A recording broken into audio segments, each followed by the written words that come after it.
CMR jewellers సువర్ణ సంక్రాంతి సంబరాలు బంగారు ఆభరణాలపై 1050% తగ్గింపు. నమస్తే, నేను విజయ్. హీరో విశాల్కి ఏమైంది? హీరో విశాల్ పూర్తి స్థాయిలో కోలుకుంటారా? అసలు ఆయనకు వచ్చినటువంటి అనారోగ్య సమస్య ఏంటి? సో ఇప్పుడు ఒక ప్రిస్క్రిప్షన్ అయితే వైరల్ అవుతుంది. అది కేవలం వైరల్ ఫీవర్ అయినా, లేదంటే వేరే ఇంకా అనేక సమస్యలు ఏమన్నా ఉన్నాయా? దీని గురించి మాట్లాడదాం. మనతో పాటు లైవ్ కాల్లో ఉన్నారు ఫిజిషియన్ డాక్టర్ సలీం గారు. సార్ నమస్తే. నమస్తే అండి. డాక్టర్ గారు, అంటే ఈ సిమ్టమ్స్ చూస్తే, ఈ లక్షణాలు చూస్తే అంటే కేవలం వైరల్ ఫీవర్ అయినా, లేదంటే వేరే సమస్య ఏదైనా ఉండొచ్చా దీని వెనక?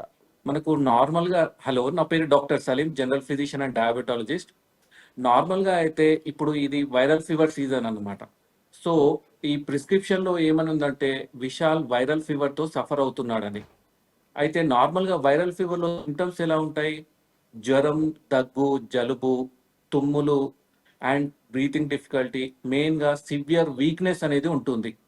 ఇప్పుడు ఈ వీడియో కనుక చూసినట్టయితే మనకి షేకింగ్ అది ఎందుకు వస్తుందంటే పాసిబిలిటీ ఏముండొచ్చు, వైరల్ ఫీవర్స్లో మనం మంచిగా రెస్ట్ తీసుకోకపోయినా, లేకపోతే and viral fever ongoing episode, ఇప్పుడు ఎగ్జాంపుల్ వైరల్ ఫీవర్ ఎపిసోడ్ ఉన్నా కూడా ఆ టైంలో ఫీవర్ స్పైక్ వచ్చినప్పుడు అతను కరెక్ట్గా మాట్లాడకపోవడం యా షివరింగ్ అవ్వడం, ఈ పాసిబిలిటీ మెయిన్లీ ఉంటుందన్నమాట. అయితే ఇంకోటి ఏంటంటే ఇప్పుడు వైరల్ ఫీవర్స్లో వైరల్ న్యూమోనియాస్ కూడా చాలా ఎక్కువ వస్తున్నాయి. ఆ టైంలో కూడా ఈ వీక్నెస్ అనేది చాలా ఎక్కువ ఉండొచ్చు. మనకు వైరల్ ఫీవర్స్లో ఫీవర్ అనేది విత్ చిల్స్ అండ్ రైగర్స్ వస్తుంది. అంటే చిల్స్ అండ్ రైగర్స్ అంటే షివరింగ్ తోటి వస్తుందన్నమాట. సో అందుకోసం ఈ పాసిబిలిటీ ఉండొచ్చు. అంటే జనరల్గా మరికొన్ని వార్తలు కూడా ఏమొస్తున్నాయంటే, చాలా చోట్ల కూడా వింటున్నాము, మెదడుకు కంటికి సంబంధించినటువంటి నరాలు, అంటే మెదడు నుంచి కంటికి వచ్చేటువంటి నరాల సమస్య కూడా ఉంది. సో అందువల్లే ఆయన అలా వణికిపోతున్నారు అనేది కూడా మరొక వాదనగా ఉంది. జనరల్గా ఒకవేళ వైరల్ ఫీవర్స్ వస్తే ఇలాంటి సమస్యలు ఏమైనా బయటపడే ఛాన్స్ ఉంటుందా? మనకు వైరల్ ఫీవర్స్లో కొన్ని సందర్భాలలో ఎవరికైతే ఇమ్యూనిటీ తక్కువ ఉండడం వల్లనో ఈ వైరస్ అనేది ఈవెన్ బ్రెయిన్కి కూడా ఎఫెక్ట్ అవ్వచ్చు. అండ్ ఈ కండిషన్ని మనం ఎన్సెఫలైటిస్ అంటాం. ఓన్లీ బ్రెయిన్ యొక్క లేయర్స్కి ఎఫెక్ట్ అయితే మెనింజైటిస్ అంటాం. ఈ కండిషన్లో పేషెంట్కి సివియర్ హెడేక్గా ఉండడం, మనకు ఈ నరాల ప్రాబ్లం, ఈవెన్ క్రేనియల్ నర్వ్స్ అనేటి కూడా చాలా ఎఫెక్ట్ అయ్యి పేషెంట్ కూడా చాలా ప్రాబ్లం ఉంటుంది. బట్ ఇది మాత్రం అలా కనిపించట్లేదు, ఎందుకంటే దాంట్లో చాలా సీరియస్గా కండిషన్ ఉంటారు అండ్ డాక్టర్స్ కూడా స్ట్రిక్ట్గా రెస్ట్ అని చెప్తారు అండ్ దానికి అడ్మిషన్ కూడా అవసరం పడుతుంది. బట్ ఇలా ఏమంటారు, ఇలా ఫంక్షన్కి వచ్చారంటే మోస్ట్ పాసిబిలిటీ నార్మల్ వైరల్ ఫీవర్లో సఫరింగ్ తోటి ఉండి ఉంటాడు. మోస్ట్లీ ఈ బ్లడ్లో ఇన్ఫెక్షన్ ఎక్కువ ఉన్నప్పుడు మనకి ఇట్లాంటి కండిషన్ చూడవచ్చు, మెయిన్గా ఈ ఫీవర్ స్పైక్స్ ఉన్నప్పుడు. బట్ ఈ బ్రెయిన్కి ఎఫెక్ట్ అయ్యి అలా బయటికి రావడం అంటే ఇది తక్కువ పాసిబిలిటీ అండ్ ఛాన్సెస్ కూడా చాలా తక్కువ ఉంటాయి. అంటే జనరల్గా అంత సివియారిటీ ఉంటే బయటకు వచ్చే పరిస్థితి ఉండదు, హాస్పిటల్లోనే అడ్మిట్ అయ్యి అక్కడ ట్రీట్మెంట్ తీసుకునేవారు అంటారు, అంతేనా? Yes, correct. అది మెనింజైటిస్ అండ్ ఎన్సెఫలైటిస్, అంటే ఇది బ్రెయిన్ కి ఎఫెక్ట్ అయిన condition. Viral meningitis, viral encephalitis అంటాం మనం దీని కండిషన్ ని. కానీ వైరల్ ఫీవర్స్ వచ్చినప్పుడు ఎక్కువగా ఫీవర్ వస్తుంది, మీరు అన్నట్టు కాఫ్, కోల్డ్ ఇలాంటివి ఉంటాయి. కానీ ఈ స్థాయిలో వణికిపోయే విధంగా, అంటే ఒక 45 సంవత్సరాలు ఉన్నటువంటి పూర్తి ఆరోగ్యంగా ఉన్నటువంటి వ్యక్తి ఒక్కసారిగా వైరల్ ఫీవర్ వస్తే ఇలా అంత పూర్తిగా బలహీనంగా మారే పరిస్థితి ఉంటుందా? అంటే వణికిపోతూ కనీసం చేతిని కూడా, ఆయన స్పెట్స్ పెట్టుకుంటుంటే ఆ చేతులు కూడా వణికిపోతున్నాయి, మాట్లాడుతుంటే మైక్ పట్టుకుంటే మైక్ను కూడా సక్రమంగా పట్టుకోలేకపోతున్నారు, నిల్చుకోలేకపోతున్నారు. జనరల్గా వైరల్ ఫీవర్ వస్తే 45 ఇయర్స్ ఉన్నటువంటి వ్యక్తి ఇలాంటి ప్రాబ్లమ్స్ కనిపిస్తాయి.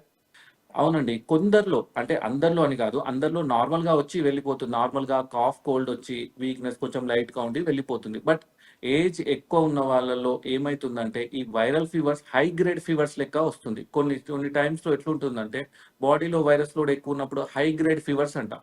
హై గ్రేడ్ ఫీవర్స్ అంటే మనకు 103, 104 అలా ఫీవర్ ఉంటుంది. అండ్ కొందరిలో సివియర్ వీక్నెస్ అనేది ఉంటుంది, ఈవెన్ మాట్లాడడానికి కూడా తడబడుతుంటారు. ఎంత షేక్ ఉంటుందంటే బాడీలో షివరింగ్ అనేది చాలా ఎక్కువగా ఉంటుంది. ఇది కొన్ని హై గ్రేడ్ ఫీవర్స్ లో ఇలా జరగవచ్చు. మెయిన్ గా ఈ వైరల్ ఫీవర్ అని ఏదైతే అన్నారో దాంట్లో ఇలాంటి కండిషన్ రావచ్చు. అది అందరిలో రాదు. ఎవరైతే సరిగా రెస్ట్ తీసుకోక, లేకపోతే సరిగ్గా ఫుడ్ తీసుకొని వాళ్ళల్లో, యా బాడీలో వైరల్ ఫీవర్ హై గ్రేడ్ లో ఉన్నప్పుడు ఇలాంటి ఛాన్సెస్ ఉంటాయి. బట్ అందరికి ఇలా అయితే ఉండదు. మనకు నార్మల్ రొటీన్ గా వచ్చే వైరల్ ఫీవర్ లో ఓన్లీ కొంతమంది, లైక్ 100 లో ఒకరికి ఇద్దరికి సివియారిటీని బట్టి డిఫరెన్స్ ఉంటుంది. మైల్డ్, మోడరేట్, సివియర్ అన్నప్పుడు మనకు ఇలాంటివి ఉండొచ్చు. అదేవిధంగా ఆ ప్రిస్క్రిప్షన్ కూడా చూస్తే ఆయనకి వైరల్ ఫీవర్ ఉంది, కొంతకాలం కొన్ని రోజులు ఆయన రెస్ట్ తీసుకోవాలంటూ కూడా ఆ ప్రిస్క్రిప్షన్ డాక్టర్ గారు రాసినట్టుగా మనకు కనిపిస్తుంది. జనరల్గా ఈ సమస్యే కాకుండా వేరే సమస్య కూడా ఉంటే డయాగ్నోస్ చేస్తే వాటిని కూడా అక్కడ మెన్షన్ చేస్తారా? జనరల్గా మామూలుగా ఏ డాక్టర్ అయినా సరే, మీరు కూడా ఎస్ మెన్షన్ జనరల్ ఫిజిషియన్ కాబట్టి చెప్పండి. ఎస్ తప్పకుండా మెన్షన్ చేస్తారు. ఎందుకంటే ఆ ప్రిస్క్రిప్షన్ లో పేషెంట్ రిలేటెడ్ కంప్లీట్ డీటెయిల్స్ అనేది ఉంటాయి. అతనికి వాళ్ళు ఏం డయాగ్నోసిస్ చేశారు, అతని ప్రాబ్లం ఏంటి, లేకపోతే ఇంతకుముందు ఓల్డ్ ప్రాబ్లమ్స్ ఏమైనా ఉన్నా కూడా మనం ఆ ప్రిస్క్రిప్షన్ అనేది కంప్లీట్ గా ఇన్ఫర్మేషన్ అనేది ఉంటుందన్నమాట. సో దాంట్లో అయితే ఇప్పుడు వేరే షేకింగ్ డిజార్డర్స్ లాంటివి కానీ, లేకపోతే పార్కిన్సన్స్ ఇట్లాంటి న్యూరలాజికల్ డిజార్డర్స్ లాంటివి ఇవైతే ఏవి మెన్షన్ చేయలేదు. ఓన్లీ జనరల్ గా ఇప్పుడు సీజనల్ గా వచ్చే వైరల్ ఫీవర్స్ ఎలా ఉంటుందో దాని రిలేటెడ్ మాత్రమే మెన్షన్ చేశారు.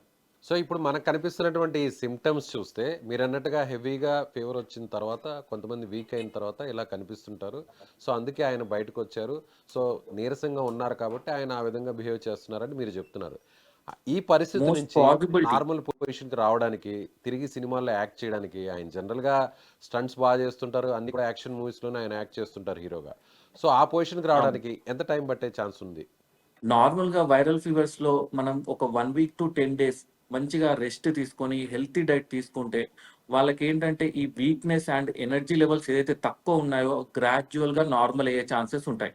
ఒకవేళ ఇప్పుడున్న కండిషన్ లో మనకు ప్లేట్లెట్స్ నార్మల్ ఉన్నా లేకపోతే బ్లడ్ చెకప్ అన్ని నార్మల్ గా ఉండుంటే only normal mild to moderate viral fever ఉంటే వాళ్ళు ఇప్పుడు నార్మల్ గా కండిషన్ మైల్డ్ ఫీవర్ ఉన్న వాళ్ళైతే 5 days నార్మల్ అయిపోతారు. మైల్డ్ టు మోడరేట్ ఉన్న వాళ్ళలో ఒక 10 to 15 days. ఒకవేళ సివియర్ ఉన్న వాళ్ళలో 1 month యా 1.5 month లో వాళ్ళు మంచిగా నార్మల్ కండిషన్ లో వచ్చే ఛాన్సెస్ ఉంటాయి. ఒకవేళ వేరే హెల్త్ ప్రాబ్లమ్స్ కానీ వేరే న్యూరలాజికల్ డిజార్డర్స్ కాకుండాటైతే ఓన్లీ వైరల్ ఫీవర్ అయితే నేను చెప్పేది ఓన్లీ క్లియర్ వైరల్ ఫీవర్ గురించి. వేరే కాంప్లికేషన్స్ ఉంటాయి సార్? మనకు వేరే కాంప్లికేషన్ మెనింజైటిస్ లాంటి ఇవి ఉంటే మనకు ఇంకా ఎక్కువ టైం పడుతుంది. ఆ సివియారిటీని బట్టి ఇంకా మనకు డయాగ్నోసిస్ ఎంఆర్ఐలో అండ్ సిఎస్ఎఫ్ ఫ్లూయిడ్ లో ఈ బాడీ ఫ్లూయిడ్ దీంట్లో మనకు తెలుస్తుంది. దాంట్లో ఎంత సివియారిటీ ఆఫ్ వైరస్ ఇన్ఫెక్షన్ ఉంది, మనకు పేషెంట్ వేరే అవయవాలు ఏమైనా ఎఫెక్ట్ అయినాయా అవి అని మనకు బ్లడ్ టెస్ట్ ద్వారా చెప్పొచ్చు. ఒకవేళ ఇవే ఏమైనా ఎఫెక్ట్ అయి ఉంటే మనకు ఒక 3 months అట్లా పడవచ్చు. అవి ఏదైతే ఎఫెక్ట్ అయినాయి సివియర్ గ్రేడ్ లో అంటే మరీ డ్యామేజ్ అయినాయా లేకపోతే నార్మల్ ఉన్నాయా దాన్ని బట్టి కూడా ఉంటుంది. ఒకవేళ కొంచెం లైట్ గానే ఎఫెక్ట్ అయినట్టుంటే ఒక 3 months వరకు అలా పట్టొచ్చు. Okay sir. Thank you sir. Thank you so much. Thank you.